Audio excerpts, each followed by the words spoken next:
How's it going, everyone? It's Justin with the Rookkeeper Home Team, and welcome back to our channel, Everything Jax Real Estate. In today's video, we're going to be doing another market update report, this time in regards to Mandarin, in regards to December 2023. So if you're not familiar with our videos, we like to go over the different data points that we see occur month to month in different neighborhoods in Jacksonville. And in this case, specifically we're focusing on Mandarin. Now, things we're going to look at is the amount of homes on the market, amount of homes going under contract, amount of homes selling, as well as the price points for those homes, any other interesting details that we think are definitely worth discussing and letting you, the audience, know about for Mandarin. Now, before we get started in this video, don't forget to like this video, subscribe to our channel, and ring the bell so you get notified when we post more content like this in the future. Our team is local here in Jacksonville, Florida, and we have been in the business for roughly have over 30-40 years of experience. And so we like to be able to help provide as much value as we can to people who are interested in the area as far as knowing what's going on in the area. So without further ado, let's go ahead and check out the information. So first thing we're going to look at is we're going to look at the amount of homes on the market, as well as the amount of homes that went under contract in December. What we see here is we see there was overall 902 homes on the market in December, but roughly 243 of them were under contract in December. That left us with a pending ratio of 27%. Now, 27% pretty much means that for every 4 homes in the market, 1 of them is going under contract. Now, if you're a buyer, you think, okay, that means I have a lot of options, and it does mean you have a lot of options. And if you're a seller, it means that if you go in the market, you do have some competition to work with. And so therefore, demand may not be as high as it may have been in previous months. Now, what we do see with this is that the market is being described as mildly active as it relates to inventory. Inventory keeps going up, it'll probably go from mildly active to maybe mildly not active. If inventory keeps going down, you may see it be a little more than just mildly active. So that's something we'll highlight in future videos as we see what happens in 2024. Now, when we take a closer look, we'll see here that homes in the $400,000 to $500,000 price point made up the majority of contracts for those 243 homes pending. That's a pretty good number. A lot of homes in Mandarin are going to be in that price point, so it's not surprising that the majority of contracts are in that price point. It's also not surprising that the majority of homes in the market are in that price point, which is shown here as well, in that the amount of homes that are in that price point were actually 173 of the total of 902 homes in the market. Now, the median list price for the area is actually higher than that at $570,000. So it just goes to show that even though the majority of the homes in the market, when you're looking at individual price points, is that $400,000 to $500,000 price point, that there's still more homes over $500,000 on the market than there are under $400,000 on the market in Mandarin. Hence why the median list price is higher than the majority of homes that are in a specific bracket. Next up, we're going to look at the graph here, and the graph is going to show us that realistically, at most price points, there's going to be more homes available than there are under contract, which means that you're going to have more options if you're a buyer, and if you're a seller, it means you may have a little more competition.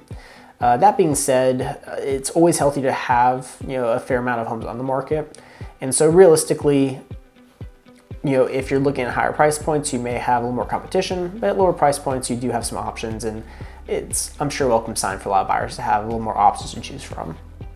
Now, we did also see that for the area, there was 1,443 contracts that closed in the last 6 months. It's a healthy number. It's a number that we do probably expect to see come down some as we go into the first quarter of 2024, just because at this time of year is a little bit more, from a seasonality trend, slower. And with rates being where they're at, that probably may play a part as well. Now, what we also saw too is that the median sold price for homes the last 6 months that did sell was actually $520,000, which is still higher than the majority of homes that are on the market currently in the area when you look at individual price points. We also saw that 435 homes failed to sell. Now, homes can fail to sell for multiple different reasons. Sometimes it has to do with the owner themselves, sometimes it has to do with the agent, sometimes it has to do with just really things out of the owner's control. Maybe they had a job relocation that just never occurred. But obviously, homes failing to sell is something to monitor, because if you see more fail to sell month over month, that could be a sign that the market is changing, and that a lot of sellers are starting to come off the market for different reasons. Next up, we're going to look at days on market. Now, days on market kind of gives you an idea of where we've been and what we're heading towards. as it pertains to how long a house has been in the market. And what we see here is that for homes that are on the market currently, they've been on the market roughly median days on market of 82 days. It's a pretty long time in the market for a lot of homes, a little different than it was in years past during COVID. At 82 days, it just means that if you're looking to sell your house in Mandarin, do expect that there's a possibility it could take closer to 3 months to actually get under contract to sell. And so it's not going to be a situation where you're guaranteed to put on the market and sell in the first week per se. Doesn't mean it can occur, because as we will see later on, we'll see that the days on market for homes that sold in the last 30 days was much less. Now, when we look at homes that sold in the last 6 months, we do see that the median days on market was 38 days on the market. So 38 days on the market, that does mean that homes are taking a little bit longer to sell in the area compared to maybe in months past or years past. It's taken roughly 38 days to get a contract and get closed. So still, though, less than half of the days on market for the active homes. Just goes to show that if you have your home listed properly, if it's being shown properly, if you're working with the right realtor to help market your home properly, that you will fall within a much quicker timeline to get your home sold compared to the ones that aren't selling. Now we look at the last 30 days. This is what I had mentioned to keep an eye on. The last 30 days, the days on market for the ones that did sell was 43 days on market. So still almost half of the homes that are active. Again, just does go to show that if you have your home listed at the right price, and it has a good condition, that it will sell a lot quicker. And something to keep in mind as we go into future months is, does that number go up or does it go down? Being this time of year, could see that number of 43 go up some. So again, if you are looking to sell your house first quarter 2024, something to keep in mind that it could take a little bit, but it will sell if it's priced right and if it has a good enough condition to match the price. We also saw too that the median price of the homes that did sell was $545,000. It was actually an uptick from the last 6 months, showing that the area, even though homes are sitting in the market longer, homes are still selling for more money now than they were even 6 months ago. And explains why the median list price is even higher than that. Now, next thing we're going to look at is the median listed sales ratio. The median listed sales ratio is going to give you a better idea of what a buyer and seller are agreeing to when they go under contract and they sell their house / buy the house. And it tells us that for the majority of home selling, sellers are getting roughly 98.5% of what they have their home listed for. So that's a pretty healthy number. It means that if you are looking to buy, you do have some room to negotiate. It also means that if you're looking to sell, you have to be more willing to come off of your list price to get your home sold. This is very common right now because rates are a little bit higher than they have been in years past. And so therefore sellers are having to make more concessions to give a buyer what they want to be able to make sure that it's a good situation for all parties.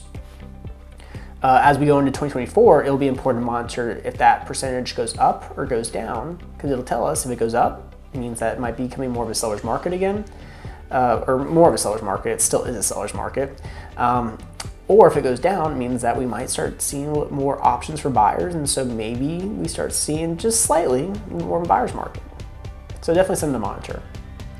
Also, we do want to look at the absorption rate for the area, and the overall absorption rate is actually 2.7 months of inventory. And what that tells us is that if we had no new homes at the market at the end of December, we would be out of homes to sell in less than 3 months. That means that if you were looking to buy a house in April, May, June, and we didn't have any more homes hit the market in the area, you wouldn't have any homes to pick from because we'd be out. Granted, that's not going to be the case. We will have more homes at the market, throughout the course of 2024, but it does give you a good idea of just how much supply there is.